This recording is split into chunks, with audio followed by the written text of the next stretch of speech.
ప్రస్తుతం మనం మంచిర్యాల నియోజకవర్గంలోని శ్రీరాంపూర్ సింగరేణి ఏరియా SRP1 గని వద్ద ఉన్నాం.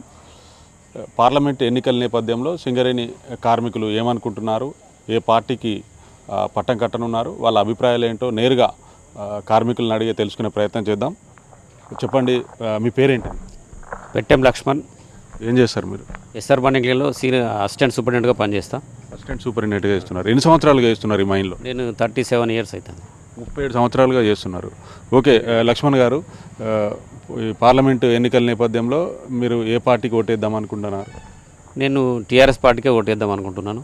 ఎందుకు BRS పార్టీకే ఓటేద్దాం అనుకుంటున్నారు?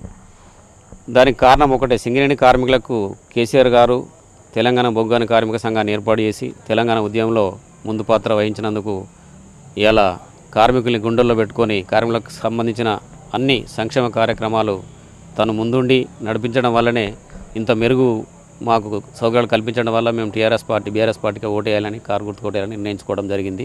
జాతీయ సంఘాలు పోగొట్టిన డిపెండ్ జాబ్ను సంపాదించింది ఇలా కేసీఆర్ యొక్క తన సొంత నిర్ణయం వల్ల, తన సొంత ధైర్యం వల్లనే జరిగింది. ఏ విధంగా అంటే హైకోర్టుకు పోయినాం, హైకోర్టుకు పోతే కేసు ఫెయిల్ అయింది డిపెండ్ జాబ్ విషయంలో. సుప్రీంకోర్టుకు పోయినాం, సుప్రీంకోర్టులో కూడా ఫెయిల్ అయింది. దానివల్ల నేను ఆల్రెడీ ఎలక్షన్ ముందు కార్మికులకు మాట ఇచ్చిన దాన్ని ఎట్లయినా సక్సెస్ చేసుకోవాలని న్యాయ నిపుణులతో న్యాయంలో ఉన్న చట్టాలను ఉపయోగించుకొని డిపెండ్ జాబ్ ఏదైతే మళ్ళీ తీసుకొచ్చి ఇలా 14,000 మంది సింగరేణిలో 14,000 మందికి ఉద్యోగాలు ఇవ్వడం జరిగింది. మరియు దాదాపు 6,000 ఎక్స్టర్నల్ రిక్రూట్మెంట్ కూడా ఇవ్వడం జరిగింది. JMETలు, ఎలక్ట్రీషియన్స్, ఫిట్టర్సు, క్లర్కల్ సిబ్బంది, తర్వాత అండర్ మైనర్లు చాలామందికి ఉద్యోగాలు సుమారు 20,000 మందికి ఉద్యోగం కల్పించడం జరిగింది. ఇవాళ సింగరేణిలో 40,000 మందే ఉద్యోగస్తులు ఉన్నారు. ఇవాళ ఇలా ఉద్యోగాలు కల్పించకుండా ఉంటే సింగరేణిలో ఉండేది ఓన్లీ 20,000 ఉద్యోగాలే ఉండేది. అది సింగరేణి మనగడకు కష్టమయ్యేది. ఇన్ని ఉద్యోగాలు కల్పించడం వల్ల ఇవాళ 20,000 కుటుంబాలతో పాటు వాటి మీద ఆధారపడిన ఇతర కుటుంబాలు కూడా చాలామందికి జీవనోపాధి జరిగింది. అంతేకాకుండా డిస్మిస్ కార్మికులకు కూడా ఉద్యోగాలు కల్పించడం, అంతకుముందు పెండింగ్ ఉన్నాయి జాతీయ సంఘాలు పెండింగ్ పెట్టినాయి. అంతకుముందు నెలకు 25 మందికే ఉద్యోగాలు ఇచ్చేది. దానివల్ల పెండింగ్ ఉన్న 3,000 ఉద్యోగాలు కూడా ఒకే దఫాలో ఇప్పించడం జరిగింది. ఇదే విధంగా జాతీయ సంఘాలు పోగొట్టిన ఎన్నో హక్కులను సాధించుకురావడం జరిగింది. ఇలా PME master periodical medical exam అనేది ఎవ్రీ కార్మికుడికి 5 ఇయర్స్కి ఒకసారి ఉంటుంది. దానికి ఆన్ డ్యూటీలో పంపించేది, దాన్ని పోగొట్టే జాతీయ సంఘాలు. అదే TBC జీవనం వచ్చిన తర్వాత కేసీఆర్ యొక్క సపోర్ట్తోనే ఇవన్నీ తీసుకురావడం జరిగింది. అంతేకాకుండా తల్లిదండ్రులకు కార్పొరేట్ వైద్యము మరియు సొంతింటి పథకం కింద 10 లక్షలకు వడ్డీ రియంబర్స్మెంటు, ఈ విధంగా చాలా సపోర్ట్ చేయడం జరిగింది. ఇప్పుడు డిపెండ్ జాబ్ రాగానే తండ్రి యొక్క క్వార్టర్ సింగరేణి ఉద్యోగికి తన కొడుకు ఉద్యోగం క్వార్టర్ కూడా అలాట్మెంట్ నెలకే వస్తుంది. ఉద్యోగంలో చేరిన నెలకే అలాట్మెంట్ చేయడం జరుగుతుంది. దాంతోపాటు ఫెసిలిటీసు, కరెంటు ఫ్రీ మరియు AC సౌకర్యం, ఈ విధంగా అన్ని ఫెసిలిటీస్ కల్పించడం వల్ల ప్రతి ఒక్క సింగరేణి కార్మికుని గుండెల్లో కేసీఆర్ నిలబడిపోయిండు. కాబట్టి ప్రతి కార్మికుడు కూడా ఈసారి ఎంపీగా కోపుల ఈశ్వరన్ నిలవడం వల్ల ఈశ్వరన్ మీద కూడా మంచి అభిప్రాయం ఉన్నది. ఎందుకంటే తెలంగాణ బొగ్గని కార్మిక సంఘం ఏర్పాటు చేయడంలో ముందుండి తను కష్టపడడం వల్లనే ఇవాళ తెలంగాణ బొగ్గని కార్మిక సంఘం ఏర్పడింది. కేసీఆర్తో మాట్లాడి అప్పుడు యూనియన్ ఏర్పరిచి మొదటి పాత్ర వహించాడు. కాబట్టి సౌమ్యుడు, అందరినీ కలుపుకుపోయే గుణమున్న వ్యక్తి కాబట్టి తన వ్యక్తిత్వం చాలా మంచిది. తర్వాత చాలాసార్లు ఎమ్మెల్యే గెలవడం, మినిస్టర్గా చేయడం, విప్గా గెలవడం, మంచి పేరున్న నాయకుడు కాబట్టి అతన్ని గెలిపించుకుంటే ఖచ్చితంగా ఇక్కడ మళ్ళీ సింగరేణి కార్మికుల యొక్క సమస్యలను కేంద్రంలో తీసుకుపోయి కార్మికుల సమస్యలు తీర్చడానికి ఉపయోగపడతారని కార్మికులు ఆలోచిస్తున్నారు. అంతేకాకుండా మనకు ఇన్కమ్ ట్యాక్స్ రద్దు గురించి కొట్లాడే వాయిస్ ఒక్క కొప్పులీశ్వర్ గారికే ఉంటుంది. మిగతా ఎవరు గెలిచినా కూడా వాళ్ళు కాంగ్రెస్కో బీజేపీకో సపోర్ట్ చేస్తారు తప్ప ఎట్టి పరిస్థితుల్లో కూడా కార్మికుల యొక్క సమస్యలను అక్కడ లేవనెత్తారు. క్రితము బాల్క సుమన్ గారు ఎంపీగా ఉన్నప్పుడు అసెంబ్లీలో తీర్మానం చేసి పంపించినప్పటికీ ఇప్పటికీ కేంద్రం పెండింగ్లో పెట్టింది. ఇప్పటి వరకు కూడా ఇన్కమ్ ట్యాక్స్ మీద రద్దు చేయలేదు. అంతేకాకుండా పెర్క్స్ మీద కూడా రద్దు చేసే అధికారం ఉన్నది.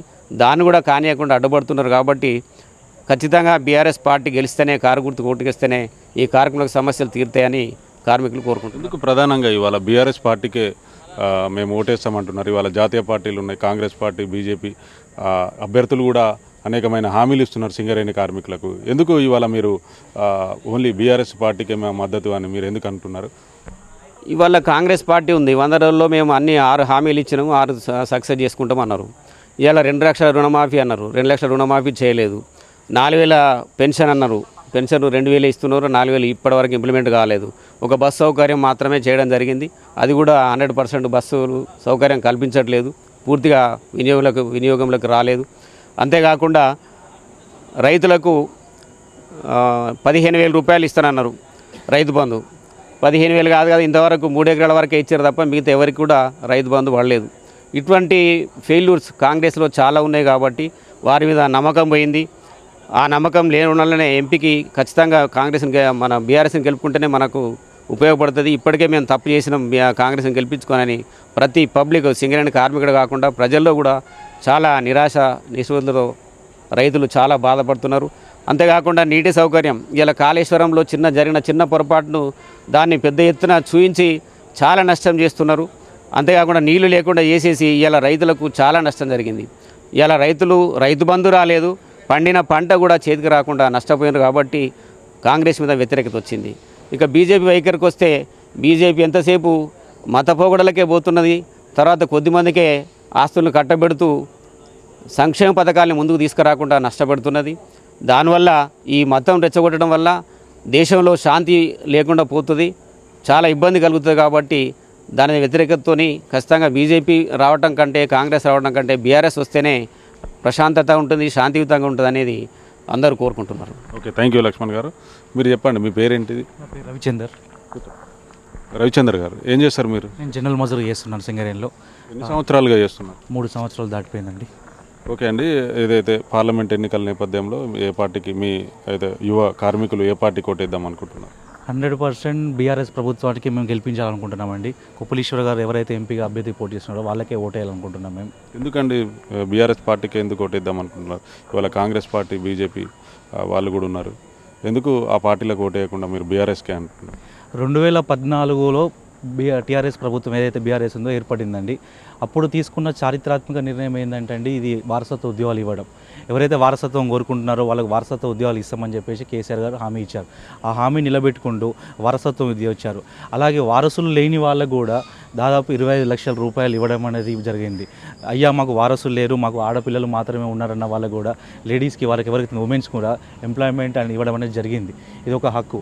ఇలా హక్కులు చెప్పుకుంటూ పోతుండే ఆ రోజు కేసీఆర్ గారు ఈ ప్రాంతంలో ఎప్పుడైతే పర్యటించారో అప్పుడు కార్మికుల యొక్క కష్టాన్ని చూసి వాళ్ళ యొక్క ఇంత వేడిలో పనిచేస్తున్న కార్మికులకి వాళ్ళకి ఏసీగా వాళ్ళు ఉండే ఇండ్లలో ఏసీ ఉండాలని చెప్పేసి ఉచిత ఏసీ కనెక్షన్ ఇవ్వడం కానీ, ఎప్పుడైతే 16% ఉన్న బోనస్ని 32% తీసుకెళ్ళగలిగారు. ఇది ఒక మేజర్ నిర్ణయం. ఎందుకంటే కార్మికులకు వచ్చే లాభాల వాట కూడా 16% 32% ఇవ్వడం కానీ, ఒకవేళ సహజ మరణం పొందిన వాళ్ళకి మ్యాచింగ్ గ్యారెంటీ కింద 10 లక్షల రూపాయలు, ఒకవేళ కార్మికుడు గనిలో చనిపోతే అతనికి దాదాపు 20 లక్షల వరకు మ్యాచింగ్ గ్యారెంటీ ఇవ్వడం జరిగింది. అలాగే డిస్మిస్ కార్మికులు ఎవరైతే ఉన్నారో వాళ్ళందరికీ కూడా మళ్ళీ 600 మందికి ఉద్యోగం తీసుకోవడం అనేది ఒక నిర్ణయం, పెద్ద నిర్ణయం. ఇలా ఒక్కొక్క నిర్ణయం చెప్పుకుంటూ పోతే దాదాపు ఈ 10 సంవత్సరాలు 2014 నుంచి 2024 అంటే బిఫోర్ 2023 వరకు కూడా ఇన్ని హక్కులు సాధించిన ఏకైక సంఘం ఏదైతే ఉందో టీబీజీ కేసు. ఇది సాధించడానికి కారణం ఏంటంటే అప్పుడున్న ప్రభుత్వం బీఆర్ఎస్ ప్రభుత్వం ఏదైతే ఉందో దాని సహకారం వలన ఇవన్నీ హక్కులు జరిగినాయి. సో కాబట్టి మేము ఏమన్నామంటే ఇప్పుడు ఎవరైతే ఎంపీగా అభ్యర్థి పోటీ చేస్తున్నారో వాళ్ళని గెలిపించుకోవాలని చెప్పేసి మేము కోరుకుంటున్నాం. మరి ఇటు కాంగ్రెస్తో పాటు అటు బీజేపీ పార్టీలు కూడా అనేక హామీలు ఇస్తున్నాయి సింగరేణి కార్మికులకు. మమ్మల్ని మా అభ్యర్థిని గెలిపించుకుంటే వాళ్ళ సింగరేణి కాపాడేది మేమే అని చెప్పేసి 2 జాతీయ పార్టీల అభ్యర్థులు కూడా చెప్తున్నారు. దీన్ని మీరు ఎట్లా చూస్తారు? ఇప్పుడు 100 రోజుల్లో మీరు అన్ని 6 పథకాలు అన్నారు, కనీసం 100 మందికైనా న్యాయం చేయగలిగారు? మరి ఎక్కడ న్యాయం చేశారు? ఓన్లీ కేవలం మహిళలకు బస్సు మాత్రమే ఉచితంగా పెట్టారు, రైతులకు ఎక్కడ న్యాయం జరగలేదు. చాలా పథకాలన్నీ కూడా మీరు జరగలేదు. వీళ్ళు చెప్పేది ఒకటి చేసేది ఒకటి ఉంటుంది. అలాగే మీరు బీజేపీ ప్రభుత్వం తీసుకున్నా కూడా ఇప్పుడు సింగరేణికి చెందాల్సిన ఎటువంటి మైన్స్ అలాట్మెంట్ కానీ అది కానీ ఇది కానీ చేయడం లేదు.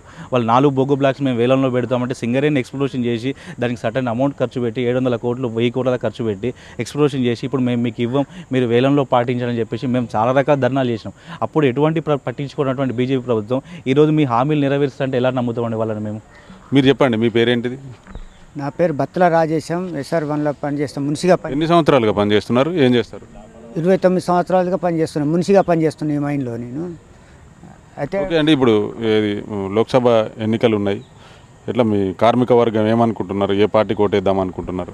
తెలంగాణ ఉద్యోగాలు కేసీఆర్ దయ వల్ల మేము పోగొట్టిన ఉద్యోగాలు కేసీఆర్ దయ వల్ల మాకు వచ్చినాయి. మేము దానివల్లే మేము చేస్తున్నాం ఉద్యోగాలు. పోయినాయి కూడా పిఎంఈ కూడా తీసుకొచ్చిన సంఘం ఈ టీబీజీ కేసు టీఆర్ఎస్ పార్టీ. ఎందుకంటే వీళ్ళు కొద్దిగా మాకు సపోర్ట్ ఉంటేనే మేము చేయగలుగుతున్నాం. ఇప్పుడు కేసీఆర్ దయ వల్ల మాకు అన్నీ చేస్తున్నాం. అంటే మీరు బీఆర్ఎస్ పార్టీకే మా మద్దతు తెలుపుతామని అంటున్నారు. ఎందుకు మరి కాంగ్రెస్ పార్టీ ఉన్నది, బీజేపీ ఉన్నది, వాళ్ళ ఆ పార్టీకి ఓటేయరా? ఎందుకు వేయద్దు అనుకుంటున్నారు? అయితే మాకు అప్పుడు ఉన్న సంఘాలు ఇప్పుడున్న మేము టీఆర్ఎస్ ఉన్న సంఘంకి దానికి బాగా డిఫరెన్స్ ఉన్నాయి. ఎందుకంటే మళ్ళీ బీఆర్ఎస్గా ఓటేసి కొప్పులీశ్వరాన్ని గెలిపిస్తాం. ఓకే, థ్యాంక్ యూ అండి. మీ పేరు చెప్పండి. రవీందర్ అండి. రవీందర్ గారు, చెప్పండి, మీరు ఏం చేస్తారు? SRP-1 మైన్లో ఎన్ని సంవత్సరాలుగా పనిచేస్తున్నారు?